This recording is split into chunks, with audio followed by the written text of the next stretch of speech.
First met Isai when he was going to the University of Northern Iowa as a student and had come from western part of the state for his first 2 years and got his degree at UNI, and I was working there. But what really impressed us was he was a young man who had come from his own country, left basically everything behind, needed to learn English, needed to learn the ways of the United States, and he did it very successfully, including bringing a wife over to be married in America, who herself needed to learn English. But then we lost track briefly as he graduated and went to Cedar Rapids.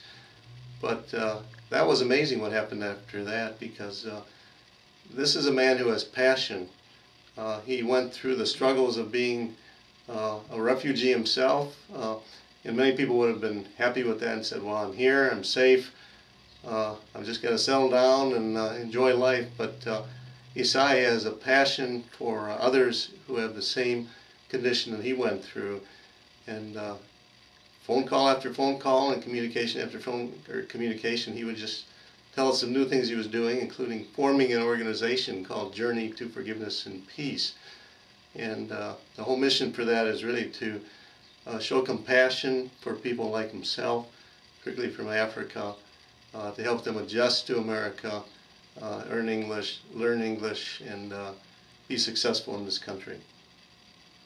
And one of the things that really amazed me was, if I got this right, Isai and Bridget already knew 4 other languages when they came to America, but not English. And so then English was their 5th language.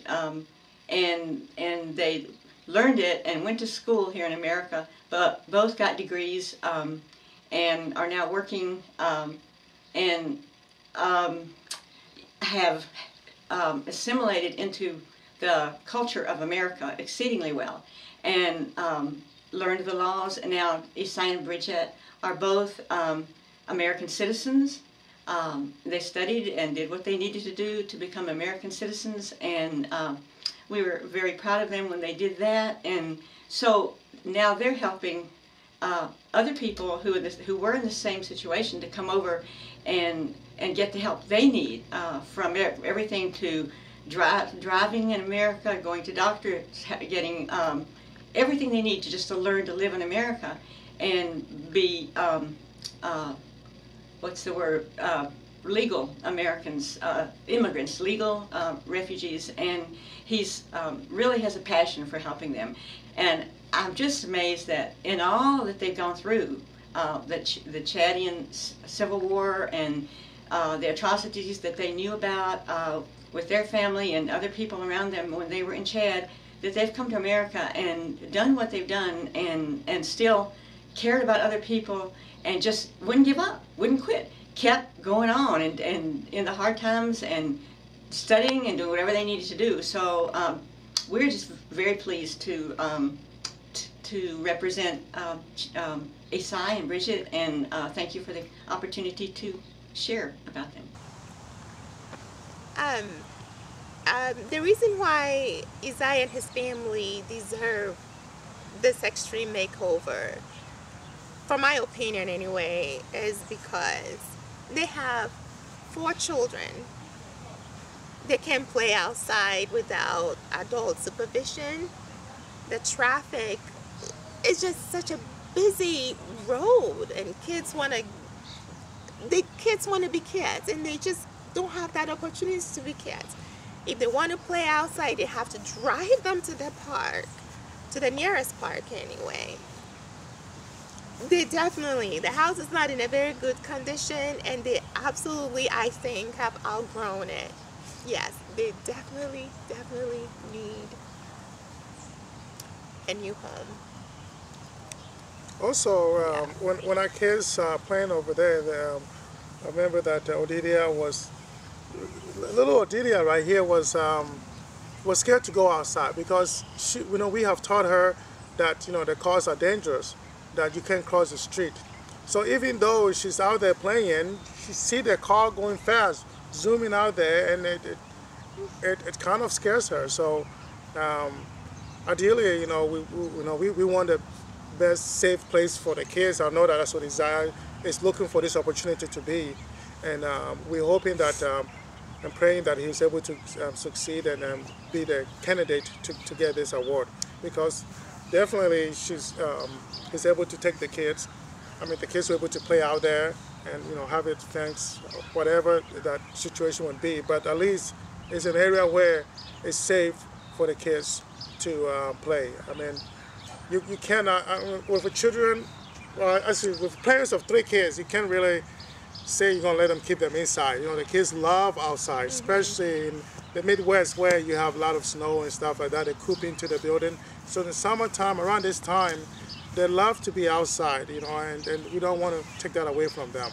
So this would be a great opportunity. And also, just for them to have it, because they are such giving people and they are always welcoming people into their home, I think it will be, if they have not a bigger, but a place that they can actually have people gather. International students, I know Isaiah and his family will welcome international people to have fellowship. It's really difficult to be away from home.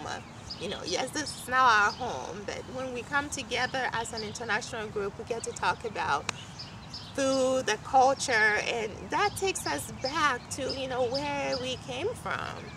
And so, yeah. And then also, I wanted to add that as an immigrant that came here when I was 11, my dad came here earlier to go to school, and for him to succeed, he had a lot of help. He had a lot of help from people like Isaiah that were welcome him there, and also able to connect him with some jobs, connect with other people. It's kind of funny, but it seems like every time when we are visiting Isaiah's and his family, as we're there with the nice hospitality, we're meeting other people. People coming in from Cedar Falls and all those places they're coming in. So we, in a way, we get to meet more people, even though we feel like we've been here for a long time, that we should know people, but somehow we don't know them. So somehow it seems like Isaiah and the family has been a magnet for a lot of the foreigners, international people, to come there and connect. I know that we talked about in the past about, especially the international students, that all they do is stay in the campus. They don't really know any people to go to outside other than the campus. And it'd be nice for them to be able to come and visit and then meet other people, and also come to Isaiah's place and have a home-cooked meal on a Sunday, on a weekend, instead of eating the typical cafeteria food. That would be great. So this right here will bring a huge, huge opportunity, not just for the family, but also for the community, foreign student, everybody that's coming here, because you just don't know how needed that, how you can get things if it never happened to you. If you're never a foreign student, if you're never a foreigner that travel overseas, you just don't know how wonderful that somebody can approach you and say, hi, welcome to our family. Anything you want, we can give it to you. By the way, is there any questions you have? Is there any way that we can connect you with so-and-so? Even though the person might be from France or Europe, he's able to connect them with other people that he knows from different area. Cedar Rapids is growing, is becoming more diverse culture, and we need somebody like Isaiah to continue on bringing people in and connecting them and providing them with the information they need to survive. And I should also add, though, that not only do they impact international people, they impact just a community, anybody around them. When people are sick, Isaiah and his family are there to cook them a meal. When they need a helping hand with like a home project, they are there to help. I mean, it's just so wonderful to just meet Isaiah and his family, how just willing and how just so much, they're just so giving, and how helpful they are, not just to our family here, but really to the community and everybody that they meet. So definitely, if anybody deserves this extreme makeover, it is Isaiah's family. So And I want to also add, it just occurred to me recently how, I'll give you an example of what Isaiah and the family did for us. I've been working out of town, and I came home to kind of take over with the kids, and then my wife would go to the stadium. She's taking some courses. So on Mother's Day, we pretty much, I didn't have much plans because she was studying. I was going to bring the kids home and maybe find something for them to eat. You know, hopefully they'll eat some, cold cereal or whatever. But Isaiah would say, hey, somehow they already had plans made already, for us to go to Chuck E. Cheese with their family and, their family to go out there. And I was like, well, I don't want to impose because you guys, this is Mother's Day. I'm sure you guys have something to be doing. He says, no, this is the plan. This has already been planned. So it wasn't something that, even if I wanted to get out of it, I couldn't. So when my wife called me, she asked me, what are you guys doing? I said, oh, Chuck E. Cheese. The kids were very happy. They were running around with Isaiah's kids, which they play very well together.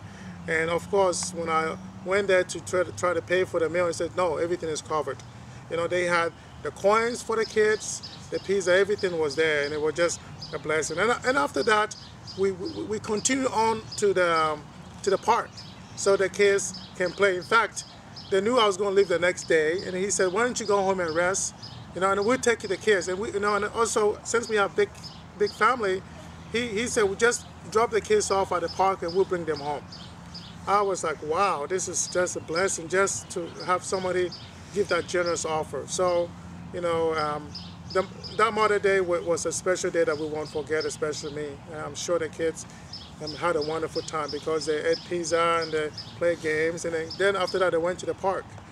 And, it made me realize that in life it's just more than just work, and it was nice to escape that. And I appreciate them willing to take them to the park and let me rest so that I can get ready for work tomorrow. That's truly a kind thing for somebody to do. That kind of generosity is not something that it's happen all the time, but this is something that he does a lot to other people. So Isaiah, I just want to thank you again for able to be so generous with our family and continue to be in our life. We can't go anywhere without you, and we appreciate that. We continue and we look forward to doing more things together. So thanks.